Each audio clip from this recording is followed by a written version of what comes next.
Hello friends, welcome to the Sandhan study. Daily current affairs video में आपका स्वागत है। तो शुरू करते हैं आज का करंट अफेयर्स। राष्ट्रीय डेयरी अनुसंधान NDRI द्वारा विकसित हाल ही में पंजीकृत नई सिंथेटिक गाय की नस्ल निम्न में से कौन सी है? इस प्रश्न का जवाब है ऑप्शन ए, करड़ फ्राइज। इस प्रश्न को एग्जाम पॉइंट ऑफ व्यू से देखें तो इसकी स्थापना बेंगलुरु में 1923 में हुई थी। 1955 में इसे करनाल हरियाणा स्थानांतरित किया गया। इसकी उपलब्धि है NDRI ने ही दुनिया का पहला क्लोन भैंस बच्चा प्रथम विकसित किया था। NDRI ने करड़ स्विस और करड़ फ्राइज जैसी महत्वपूर्ण नस्लें विकसित की है। इस प्रश्न से संबंधित PYQ है, निम्नलिखित में से कौन सी गाय की नस्ल दुधारू नस्ल के अंतर्गत आती है? SSC सीजन 2023 में यह प्रश्न पूछा गया था। नेक्स्ट क्वेश्चन है, भारत की ब्रिक्स अध्यक्षता 2026 के लिए आधिकारिक रूप से घोषित थीम क्या है? इस प्रश्न का सही जवाब है ऑप्शन बी, लचीलापन, नवाचार, सहयोग और स्थिरता के लिए निर्माण। इस प्रश्न को एग्जाम पॉइंट ऑफ व्यू से देखें तो यह ग्लोबल साउथ इसकी थीम है कि प्राथमिकताओं जैसी कि सतत विकास लक्ष्य SDGs और डिजिटल सार्वजनिक बुनियादी ढांचे DPI को आगे बढ़ाने पर जोर देती है। यह भारत की पहली अध्यक्षता है जिसमें ब्रिक्स प्लस मिस्र, इथोपिया, ईरान, संयुक्त अरब अमीरात और सऊदी अरब के नए सदस्य भी पूर्ण भागीदार के रूप में शामिल हो गए। इस प्रश्न से संबंधित PYQ है, निम्नलिखित में से कौन सा देश ब्रिक्स का संस्थापक सदस्य नहीं है? UPSC 2015 SSC में पूछा गया था। नेक्स्ट क्वेश्चन है, दिसंबर 2025 के मुद्रास्फीति आंकड़ों के अनुसार किस राज्य में 9.49% की सर्वाधिक वार्षिक मुद्रास्फीति दर्ज की गई? इस प्रश्न का सही जवाब है ऑप्शन बी, आंध्र प्रदेश। इस प्रश्न को एग्जाम पॉइंट ऑफ व्यू से देखें तो आंध्र प्रदेश 9.49% के साथ बाद छत्तीसगढ़ और हरियाणा जैसे राज्यों में भी उच्च मुद्रास्फीति देखी गई। आंध्र प्रदेश में मुद्रास्फीति बढ़ने के कारण मुख्य कारणों में खाद्य पदार्थों विशेषकर सब्जियों और दालों की कीमतों में वृद्धि और परिवहन लागत में बढ़ोतरी को माना गया है। मुद्रास्फीति का माप है, भारत में खुदरा मुद्रास्फीति को उपभोक्ता मूल्य सूचकांक के माध्यम से मापा जाता है। इस प्रश्न से संबंधित PYQ है, भारत में मुद्रास्फीति के नियंत्रण के लिए कौन सी संस्था मुख्य रूप से जिम्मेदार होती है? इस प्रश्न को UPSC 2021 SSC सीरियल में पूछा गया था। नेक्स्ट क्वेश्चन है, 10वें सशस्त्र बल पूर्व सैनिक दिवस 14 जनवरी 2026 के अवसर पर रक्षा मंत्री राजनाथ सिंह ने किन पूर्व सैनिकों को श्रद्धांजलि दी? इस प्रश्न का सही जवाब है ऑप्शन सी, ऑपरेशनल पवन के दौरान श्रीलंका में तैनात पूर्व सैनिक। इस प्रश्न से संबंधित एग्जाम पॉइंट ऑफ व्यू देख लेते हैं। तो 14 जनवरी 2026 को 10वें सशस्त्र बल पूर्व सैनिक दिवस के अवसर पर रक्षा मंत्री राजनाथ सिंह ने विशेष रूप से उन सैनिकों के योगदान को याद किया और उन्हें श्रद्धांजलि दी जिन्होंने ऑपरेशन पवन 1987-1990 के दौरान श्रीलंका में भारतीय शांति सेना IPKF के हिस्से के रूप में अपनी सेवाएं दी थी। सशस्त्र बल पूर्व सैनिक दिवस के बारे में यह हर साल 14 जनवरी को मनाया जाता है। क्यों मनाया जाता है? इसी दिन 14 जनवरी 1953 भारतीय सेना के पहले commander in chief field marshal KM Cariappa औपचारिक रूप से सेवानिवृत्त हुए थे। उद्देश्य है पूर्व सैनिकों के निस्वार्थ बलिदान और राष्ट्र के प्रति उनकी सेवा का सम्मान करना। 10वां संस्करण 2026 में इस वर्ष मुख्य कार्यक्रम चेन्नई, तमिलनाडु में आयोजित किया गया, जहां ऑपरेशन पवन के दिग्गजों को सम्मानित किया गया।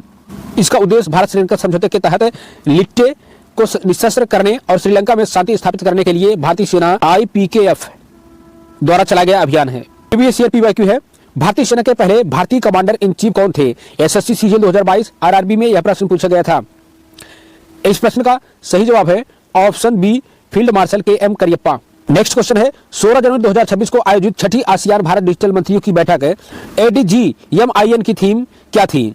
इस प्रश्न का सही जवाब है ऑप्शन डी, अनुकूलनशील आसियान कनेक्टिविटी से बुद्धिमत्ता तक। इस प्रश्न को एग्जाम पॉइंट ऑफ व्यू से देखें तो 16 जनवरी 2026 को आयोजित छठी आसियान भारत डिजिटल मंत्रियों की बैठक ADG-MIN में भारत और आसियान देशों ने डिजिटल बुनियादी ढांचे और उभरती प्रौद्योगिकी पर सहयोग को और गहरा करने पर सहमति व्यक्त की। ADG-MIN 2026 इसकी अध्यक्षता, इस बैठक की सह अध्यक्षता भारत के केंद्रीय संचार और IT मंत्री और आसियान के वर्तमान डिजिटल अध्यक्ष वियतनाम, थाईलैंड आदि द्वारा की गई। डिजिटल स्पेस को सुरक्षित बनाने के लिए संयुक्त प्रयास, digital public infrastructure DPI, Bharat के इंडिया स्टैक UPI आधारित आदि को आसियान देशों के साथ साझा करना। भारत डिजिटल कार्य योजना 2026, इस बैठक के दौरान भविष्य की परियोजनाओं के लिए एक नए रोड मैप को मंजूरी दी गई। इस प्रश्न से संबंधित प्रीवियस ईयर PYQ है, भारत आसियान का पूर्ण संवाद भागीदार फुल डायलॉग पार्टनर किस वर्ष बना था? इस प्रश्न को यूपीएससी 2018 एसएससी में पूछा गया था। नेक्स्ट क्वेश्चन है, एनपीएस के अंतर्गत सुनिश्चित पेंशन भुगतान ढांचा तैयार करने हेतु गठित पीएफआरडीए की विशेषज्ञ समिति के अध्यक्ष कौन है? इस प्रश्न का सही जवाब है ऑप्शन बी, एम.एस. साहू। इस प्रश्न को एग्जाम पॉइंट ऑफ व्यू से देखें तो पेंशन फंड नियामक और विकास प्राधिकरण पीएफआरडीए ने नेशनल पेंशन सिस्टम एनपीएस के तहत एक न्यूनतम सुरक्षित पेंशन योजना का ढांचा तैयार करने के लिए एम.एस. साहू भारतीय दिवाला और शोधन अध्यक्षता बोर्ड के पूर्व अध्यक्ष की अध्यक्षता में एक विशेषज्ञ समिति का गठन किया है। वर्तमान में एनपीएस पूरी तरह से बाजार पर आधारित है। यह समिति एक ऐसा विकल्प तैयार कर रही है जो अभिदाताओं को उनके निवेश पर एक निश्चित न्यूनतम रिटर्न या पेंशन की गारंटी दे सके। पीएफआरडीए का पूर्ण नाम है pension fund regulatory and development authority, pension fund नियामक और विकास प्राधिकरण। इसकी स्थापना 2003 में हुई थी, लेकिन इसे वैधानिक दर्जा पीएफआरडीए अधिनियम 2013 के माध्यम से मिला। इसका मुख्यालय नई दिल्ली में है। यह देश में पेंशन क्षेत्र के प्रचार, विकास और नियमन के लिए जिम्मेदार है। इस प्रश्न से संबंधित प्रीवियस ईयर पीवाईक्यू है, अटल पेंशन योजना एपीवाई के तहत न्यूनतम और अधिकतम पेंशन की सीमा क्या है?